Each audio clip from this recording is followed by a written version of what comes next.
Hello good morning students. Very very good morning बेटा। आज मैं आप लोगों को पाठ नवम नवम पाठ है जो है वो क्या है, अति लोभो न कर्तव्य। क्या है इसमें, अति लोभ न कर्तव्य मीन्स अत्यधिक लोभ नहीं करना चाहिए। इस चैप्टर का जो नाम है बेटा वो क्या है, अति लोभो न कर्तव्य। तो चलिए पहले हम आपको रीडिंग करते हैं, रीडिंग के साथ साथ मैं आपको पढ़ाती हूँ। तो पहला पैराग्राफ जो है बेटा वो वहाँ तक मैं आपको रीडिंग करवाती हूँ, फिर अर्थ समझाती हूँ।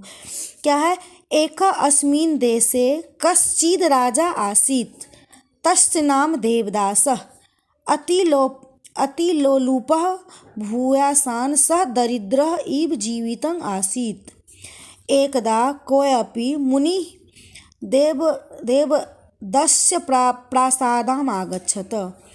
नृपतिः तं मुनिः सत्कारेण तोषयत्। नृपतिना सत्कृतः सन्तुष्टः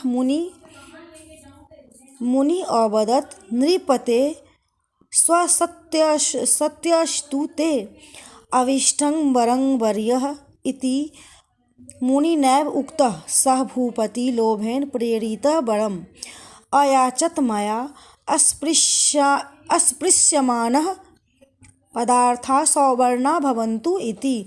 तथास्तु इत्युक्त्वा मुनि अंतर्हितः। अब इसमें क्या कह रहा है बेटा, चलो मैं आपको कहानी समझा रही हूँ। अब इसमें देखो क्या है, अब इसमें क्या है बेटा, पहला है एक अस्मिन् देशे कश्चिद् राजा आसीत्। क्या कह रहा है, एक देश में एक राजा था। तस्य नाम देवदासः, उसका नाम क्या था, देवदास था। क्या था नाम बेटा, देवदास। ठीक है। अतिलोलुपः भूयासन् सः दरिद्रः इव जीवितम् आसीत्। अधिक लोभी होने के कारण, अतिलोलुपः मीन्स अधिक लोभी होने के कारण वह दरिद्र के समान जीता था। उसमें इतना लोभ था जो वो एक दरिद्र एक गरीब की तरह क्या करता था बेटा, जीता था, मतलब जो जीवन व्यतीत करता था। एकदा कोऽपि मुनि देवदस्य प्रासादम् आगच्छत। एक बार क्या हुआ, एक बार कोई मुनि देवदास के महल में आया। देवदास के महल में कौन आया, कोई आया। ठीक है। नृपति तं मुनि सत्कारेण तोषयत्, उस मुनि को सत्कार से संतुष्ट किया। राजा ने क्या किया, उस मुनि को सत्कार से संतुष्ट किया। ठीक है बेटा। और उसके बाद है, नृपतिना सत्कृतः संतुष्टः मुनि अवदत्, नृपते स्वसत्यस्तु ते अभीष्टं वरं वर्य इति। उस मुनि को जो उसने जो वो राजा जो उसे सत्कार किया, उसका आदर किया, इससे वो मुनि खुश होकर उस राजा से बोला, हे, उस मुनि को सत्कार से संतुष्ट किया। राजा के द्वारा किए गए उस संतुष्ट से मुनि ने कहा कि हे राजन, तुम्हारा कल्याण हो और तुम इच्छित वर मांगो। है ना यहाँ पे बरम याचात। उसके बाद है अभिष्ट वरं वर्य इति मुनि नैव उक्तः। सः भूपति लोभेन प्रेरितः वरम अयाच मया स्पृश्यमाना पदार्था सवर्णा भवतु इति। तथास्तु इत्युक्त्वा मुनि अंतर्हित। तो यहाँ पे क्या है बेटा, क्या कह रहा है, राजा के द्वारा जो सत्कार किया गया, राजा जो अच्छा भी उसको सत्कार किया, सम्मान दिया, इससे वो मुनि खुश हो गया और बोला, राजा तुम्हारा कल्याण हो और तुम कोई वर मांग सकते हो मुझसे, इच्छित वर मांगो। मुनि के ऐसा कहने से वो राजा जो था वो ब्राह्मण लोभी तो था ही। लोभ से प्रेरित राजा ने वर मांगा, मेरे द्वारा स्पर्श की गई वस्तु सोने की हो जाए। ठीक है। तो उस यहाँ है ना, लोभेन प्रेति ब्रह्म अयाचत मया स्पृश्यमाना पदार्था सवर्णा भवन्तु इति। इसका मतलब यह हुआ, जो राजा था उसने क्या वर मांगा, जो हमारे द्वारा जो भी मैं वस्तु को छूँ वो क्या हो जाए, सवर्णा भवन्तु, वो सोने का हो जाए। तथास्तु, उसने बोला ठीक है, तथास्तु मीन्स ठीक है, ऐसा ही होगा। इत्युक्त्वा मुनि अंतर्हित।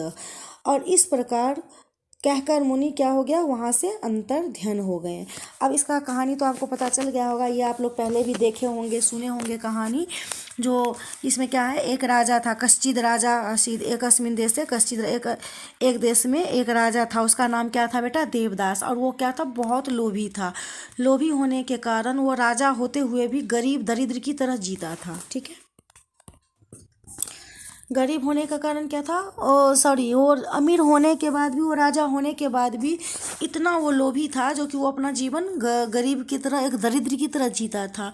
एक दिन क्या हुआ, उसके महल में एक मुनि आ गया, और मुनि जब आया तो मुनि का उस राजा ने बहुत सत्कार किया। जब बहुत सत्कार किया, उसके साथ अच्छा व्यवहार किया, तो मुनि बहुत खुश हो गया। और मुनि खुश होने के बाद क्या बोला उस राजा से, तुम मेरे से वर मांगो, तुम्हें क्या चाहिए, मैं तुम्हारे सत्कार से बहुत खुश हूँ। तो वो जो राजा था वो क्या बोला, वो लोभी तो था ही, तो उसने बोला जो चलो मैं चाहता हूँ कि मैं जिस चीज़ को छूँ वो क्या हो जाए, सोने का हो जाए। तो वो मुनि बोला तथास्तु, ठीक है ऐसा ही होगा। और इतना क्या कर क्या हुआ बेटा, वो वहाँ से गायब हो गया, निकल पड़ा। तो चलिए अब उसके आगे की मैं कहानी आपको समझाती हूँ। उसके आगे नीचे का जो पैराग्राफ है वो देखिए आप लोग, मुने बरंग लब्धा। उसके बाद क्या है बेटा, उसके आगे की देखिए क्या है आगे का जो है वो देखिए आप, है मुने बरंग लब्धव्वा गृह प्रविष्टं देवदास तत्र स्थान स्थितानि वस्तुनि अस्पृशत। उसके बाद क्या हुआ, मुनि से वर लेकर घर में प्रवेश करके ही देवदास ने वह रखी वस्तुओं को छुआ। जो वहाँ पे रखा हुआ वस्तु था उसको छुआ। जब घर में वो प्रवेश करता है तो जो भी वस्तु रखा हुआ है उसको उसने छुआ। तेन अस्पृष्टानि वस्तुनि सद्द एव सौवर्णानि जातानि। और क्या हुआ, जिससे छुई वस्तुएं उसी समय ही सोने की हो गई।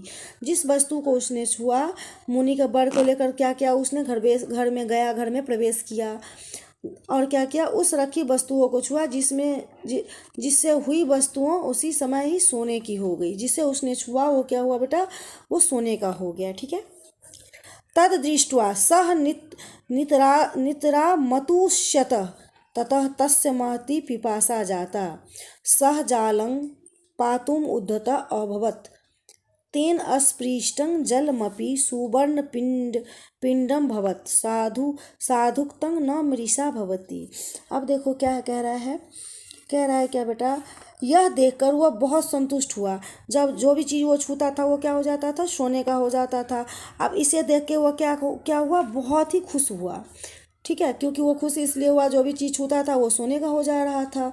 उसके बाद उसको बहुत प्यास लगी, वह जल पीने को तैयार हुआ। उसे क्या हुआ बेटा, है ना, ततः तस् महती प्यासा जाता। उसको क्या हुआ, वो प्यास लगा और वह पानी पीने के लिए जाता है। ठीक है, पानी पीने के लिए तैयार होता है।